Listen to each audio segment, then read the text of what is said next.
It's never been easier to purchase Ielts books with the show. Just go to tiki.vn, and with just one mouse click, you'll be able to find the perfect Ielts books you've been waiting for.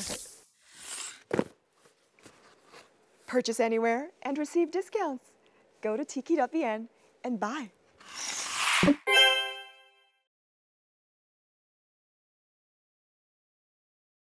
It's Ielts Face Off again.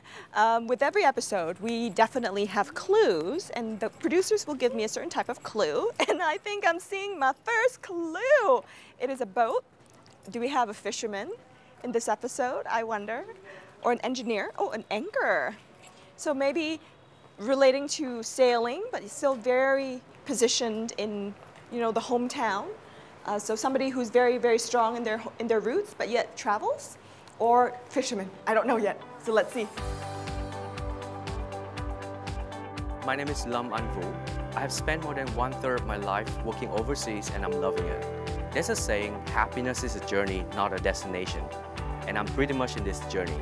Today I'm here with all of you, another exciting and memorable stop in this journey. Let's get going.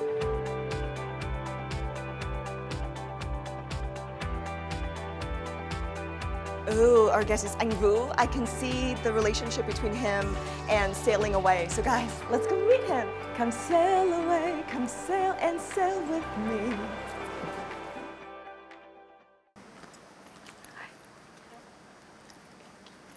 Well, we're in the studio and our guest is right here. I don't want to make him wait, even though he has a wide smile on his face, but hi. Hello, hello. See you. Nice to see you. Have a seat. Yeah, it's my first time meeting you, but I'm so excited to start the conversation. Me too. I'm very excited. Okay, so Ielts hot seat coming right up next. Please, don't go away. I've wanted to speak to you because I think you are exemplary of a person who made their way, to an international stage from a worker here in Vietnam, not somebody who studies abroad and then tried to remain in that country. So can you walk us through that journey? Sure. I think it's been a while. I think it was when I joined this advertising agency, and the first day I remember, I say I would like to be the first Vietnamese working for a regional office. I think that was my dream, and luckily after 2 years, I worked my way up and I got a job in Bangkok, and I was the first Vietnamese who got a chance to work in the regional office.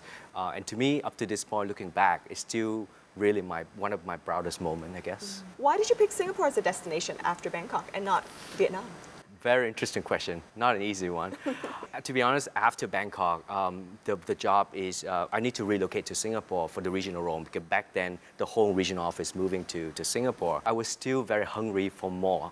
And at that point, I didn't think going back was an option for me. I want to continue growing, and that's when I started applying. I didn't go to the same company, so I went to another agency, and that's how I ended up in Singapore. And it's been 10 years, and I'm still loving it. You had to prove it to a lot of people to make it to where you are today. And at the same time, you tell me you're a happy person. Those two things seem to a little bit, to be conflicting. So how do you remain ambitious and yet happy? I show my true self at work. I think that's what I believe. And that's what other companies that I work for believe as well. You need to bring your authentic self to work. So I don't change myself. If I'm happy outside of work, I'm happy. I'm the same Vu at work. I need to work harder and focus more. And you're right. I think there's lots of competition when you work for multinational companies. I guess you need to be yourself, work really hard, and be nice. I believe in being nice to others. Now, have relationships changed for you over the past couple of years and ever since you became a coach? You've coached over 200 hours internally and externally. Relationship also changes, right? I think one of my major breakup was just at that tipping point when I was about to become a coach. And I'm always appreciated for that opportunity. Coaching really helped me not only just recover, but also use that energy and that time to help others. So I'm very grateful. So I remember, and it was one of my favorite thinkers, and and he said, a person's existence is not just a mere person's existence. And a person's existence only matters when he or she is able to listen truthfully to another person. And I find it super you know, like revolutionary, because when we're the most down and if we're able to help somebody else, then I think that also lifts us up. Definitely. I cannot agree more with you on that point. I think listening is one of the best gifts you can give someone. Sometimes people don't need advice. They just need you to be there, to listen, to feel heard. You know, I think that's all they want sometimes. Now, you mentioned something that's super interesting about giving advice. Now, you said your goal is not to give advice. Your goal is to listen and guide people to their own advice. How does that work? I think that's the beauty of coaching. I think as a coach, I never give advice to people. My job is to be there, to listen and ask questions so that you will find the answer on your own. Because we believe that you have the answer. You just don't know that you have the answer. So I'm just there to facilitate the process of thinking, and hopefully you get clarity and find your own answer. I think a lot of the people who watch our show are young. They are lost because, of course, which young person is not lost? We still lost, you know? Yes, of course. You know, we're all lost in a way. We're all trying to find our way, right? There are a lot of people who don't have that much confidence in their dreams and their aspirations, don't have a lot of confidence in their communication skills. What advice do you have for these people? To all the young fellows out there, it's okay if you don't know the answer.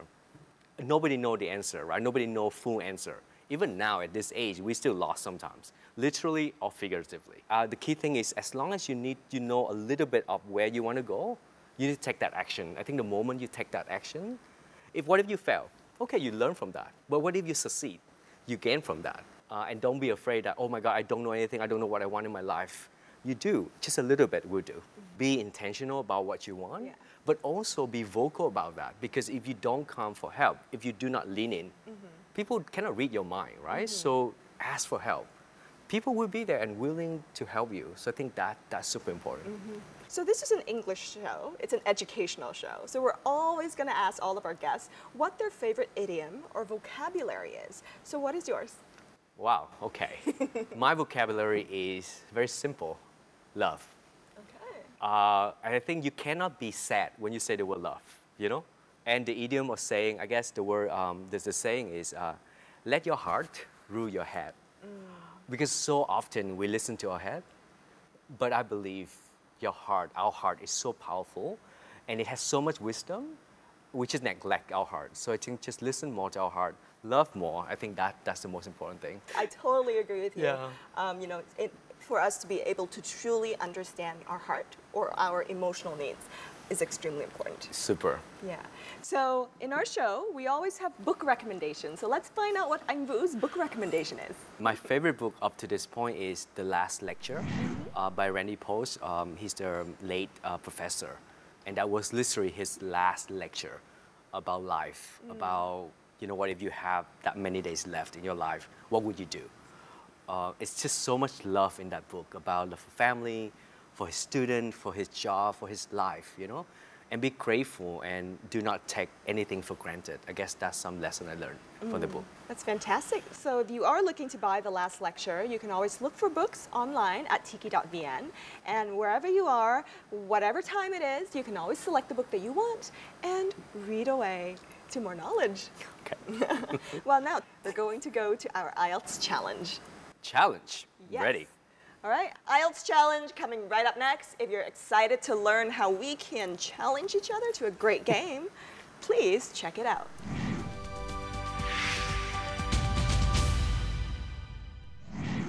This is the Ielts Face-Off Challenge, and our contender today, Anh Vũ, will debate with me. So let's see what our motto is today.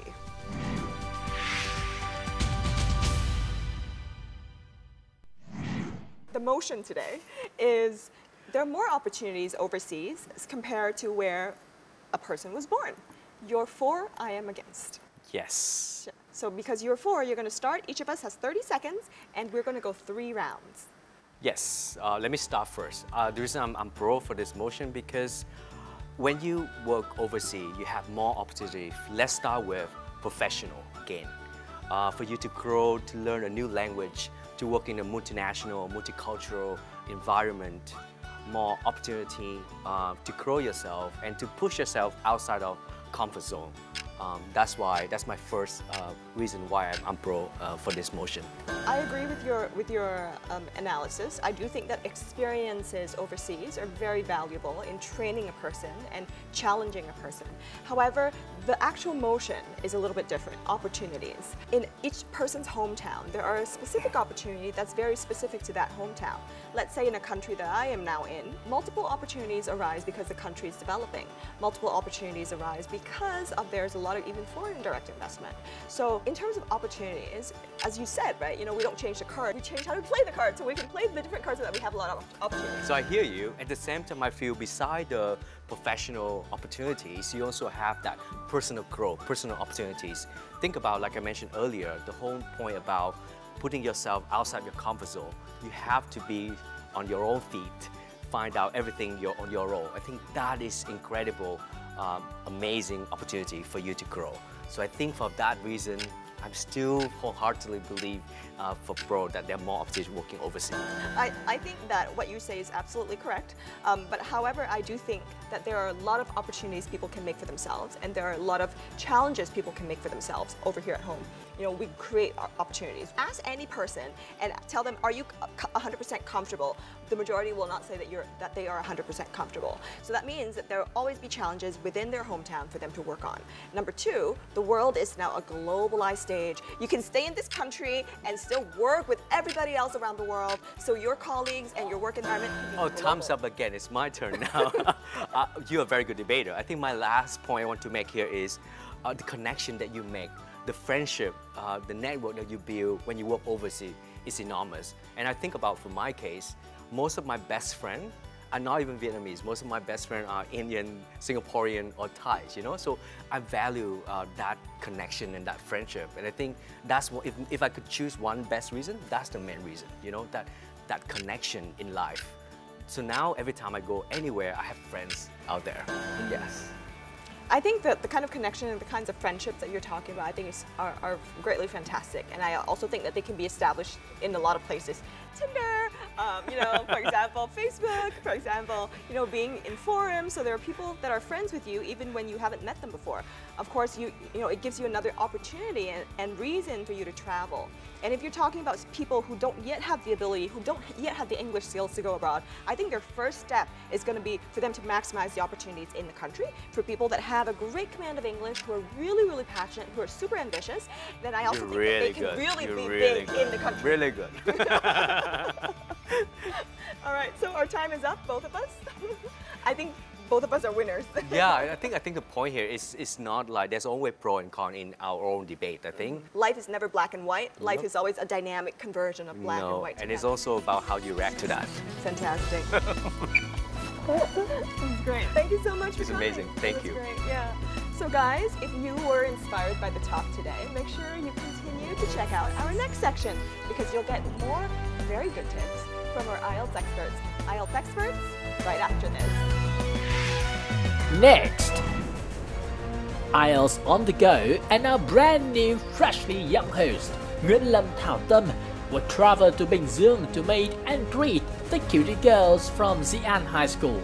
They will share with you many wonderful life stories and English approaching with you. And who will be the one to be chosen as Voice of the Week? We'll see. Next part surely will be so exciting. But first, let's get back to the studio with our Ielts expert Richard Cherry right now.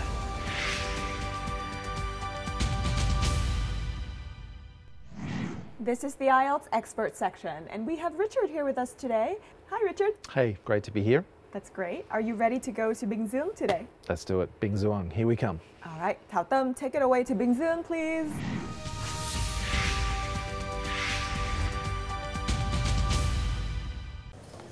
With studying for the IELTS, a good prep book is a must. IELTS books are rare to find, mostly out of stock, overpriced. Well, but do you know there's a wealth of IELTS prep materials on tiki.vn? Ordering is a breeze, shipping is lightning fast, and they have tons of promotions to get you that sweet, sweet savings. Getting IELTS prep materials has never been easier. So log on to tiki.vn today.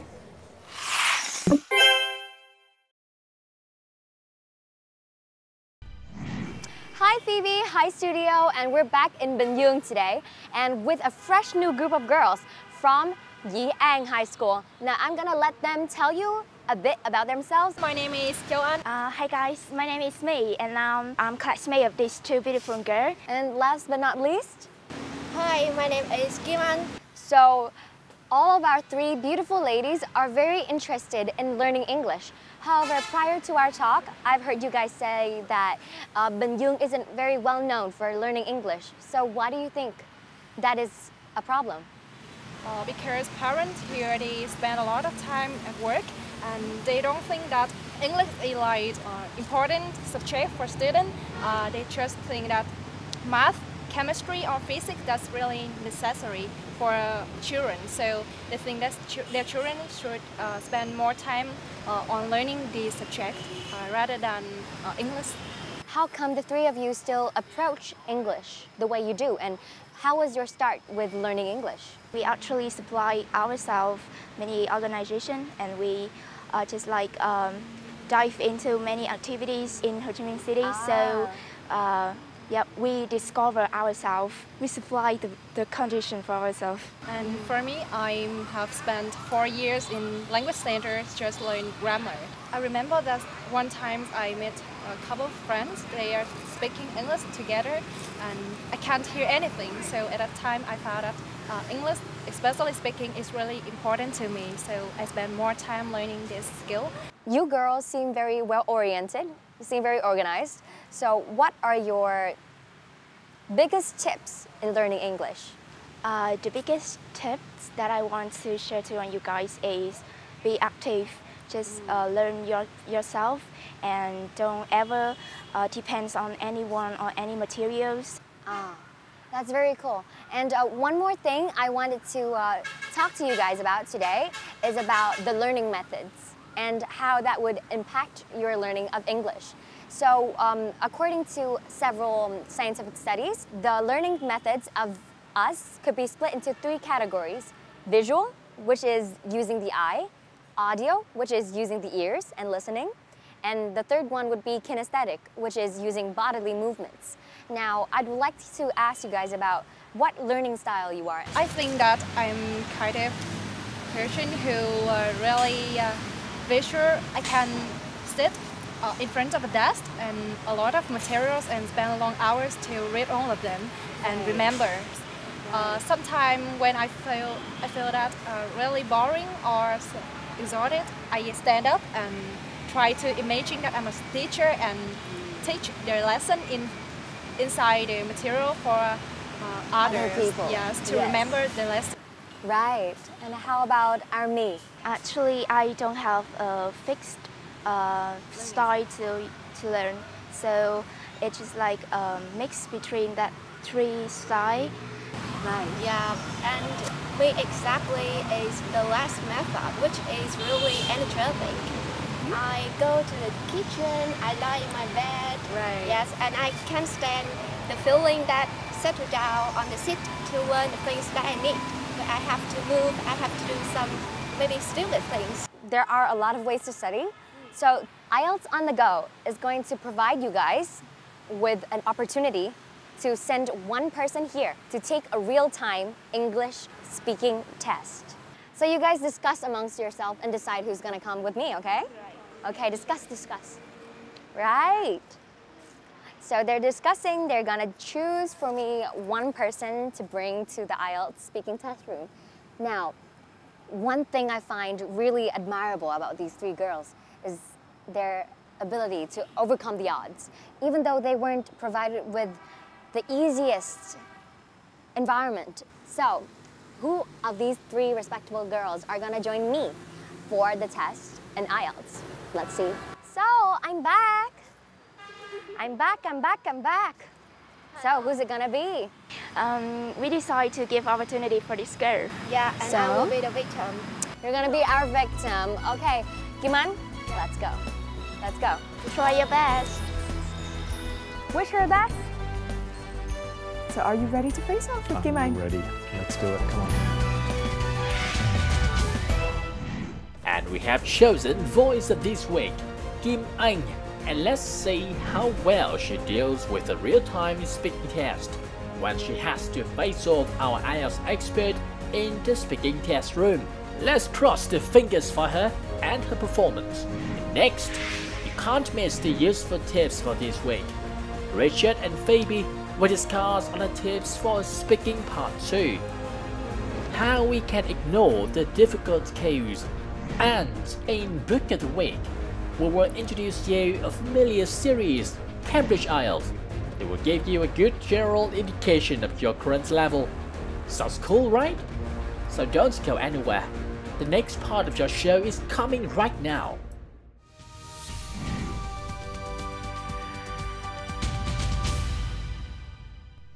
Hello, welcome to the speaking test. My name is Richard. Can you tell me your full name, please? My name is Kim Anh. Okay, thank you. Let's move into part 1 and let's talk about names. How did your parents choose your name? Actually, my name wasn't chosen by my parents, but my grandmother. And I've never asked the reason why she took this name for me. But in Vietnamese meaning, Kim Anh means poor, a little girl who is intelligent. So I think this is the desire of my grandmother when took this name for me. All right, thanks very much. Let's move on to part 2. I'd like you to describe a day when you thought the weather was perfect.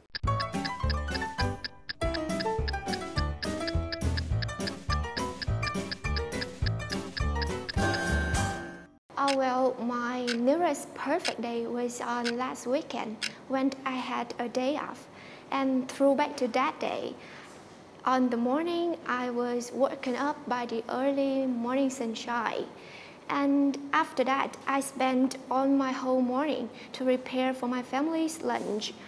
And because I'm a rain lover, so absolutely my perfect day had rain.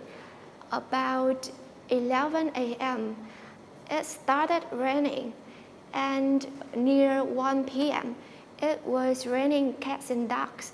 At that time, I was lying in my bed listening to my favorite music of my perennial singer, Lana Del Rey, and I also reading my favorite books. After 3 hours chilling out, I took my camera and my younger sister took her umbrella, and we rotated to have some pictures under the falling rains together. And finally, it's not about the day off that make last weekend become my meaningful day, but it's about the time that I spend for my family, the time that I spend for myself that make last weekend become my most meaningful day, and as well as my perfect day. Thank you. Let's move on to part 3 and we'll talk about the weather. What types of weather do people in your country dislike most, and why is that? Vietnamese people don't really love wet day because they may get tough on road to go to work, to go to school, and they also feel that annoying with the thunder. Thank you. That's the end of the speaking test. Thank you so much. Oh, she's back. She's back. Hi. So, how was the test? It's kind of challenging because this is the first time I tried speaking test of the IELTS test. Yeah, so how did you feel when you finished the test? Relief, right? So Kim Anh is very relieved after finishing the test. So let's head to the IELTS studio and hear our expert, what our expert has to say about your performance.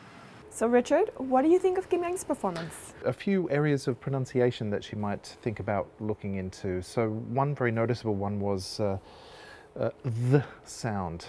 So she spoke about her grandmother and the reason she took this name and so on. It's noticeable. It's only an individual sound, as is characteristic. I mean, she was dropping a few final consonant sounds. She had a few little errors here and there, which were familiar errors. So we had some third person dropping. Also some dropping of plurals, I think. People don't love rainy day. Okay, a few little accuracy errors that she may want to attend to now Because at some point, you know, there is that ceiling where, you know, if you do exhibit these little errors, you can't rise above that in the grammar band score. And yeah, it was generally a very good performance. So yeah. Very good job, good job. Thank you so much for being with us here today, and thank you for inspiring us to take initiative in our own learning of English. So as appreciation, here are our little gifts from VTV, British Council, and also Tiki.vn. And we really hope this is going to aid your journey with English and like further your education and your own self-interest. That's it today for the IELTS on the go section. But remember, coming up next is the tips and tips section, which is really useful, so stick around.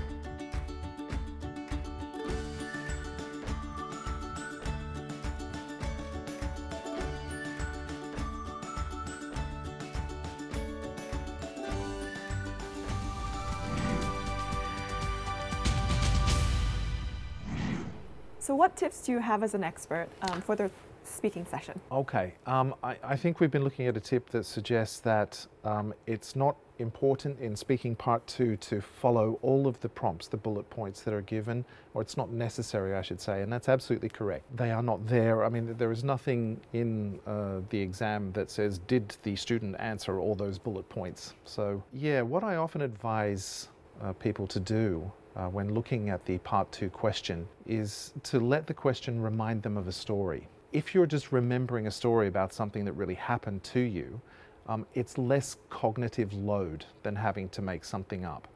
You have to speak English, and that's hard work, but if you're just telling a story that you already know, that at some level is going to help you.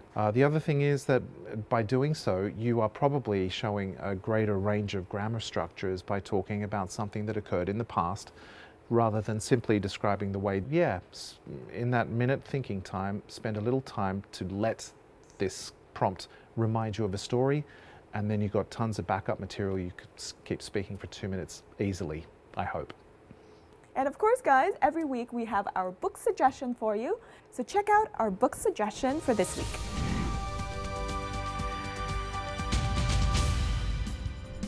These practice tests are authentic as they were written using the same process that real IELTS tests are developed.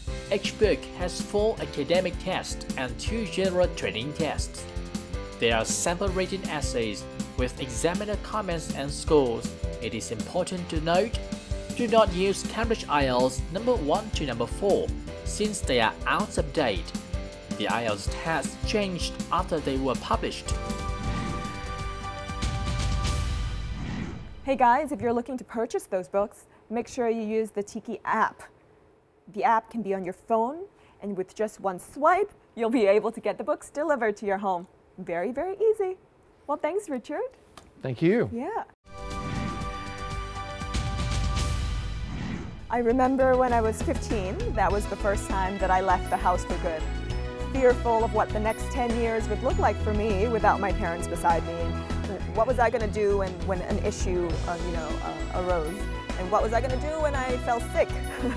But I also remember my friends at 18, their parents kind of kicked them out of the house because now they're all adults and it doesn't make sense for adults to be living with their parents. And I also see, people in Vietnam living with their family all the way until they're 30, 40 years old. So I think the term sailing away can mean travel. But I think it really is the gateway to knowledge and information and experience that we have never seen before in our life growing up. And I think if there's that one thing for us to invest in, if let's say we're 15, 16, or 20, 25, or even 30, it is the investment in knowledge and experience. And going to different locations, meeting different people, I think is a way for us to really up our knowledge treasure box and enable us to be more informed, to make better decisions, and to be able to communicate better with different people in society. And today, I feel truly blessed to be able to speak to somebody who started his sailing away journey quite late in life, but yet he's able to share with us great, great stories. So guys, it's never too late to start. And if this is the time for us all to start, I think it is now. So make sure you tune in to us every week, and we're going to see you again next week. Bye!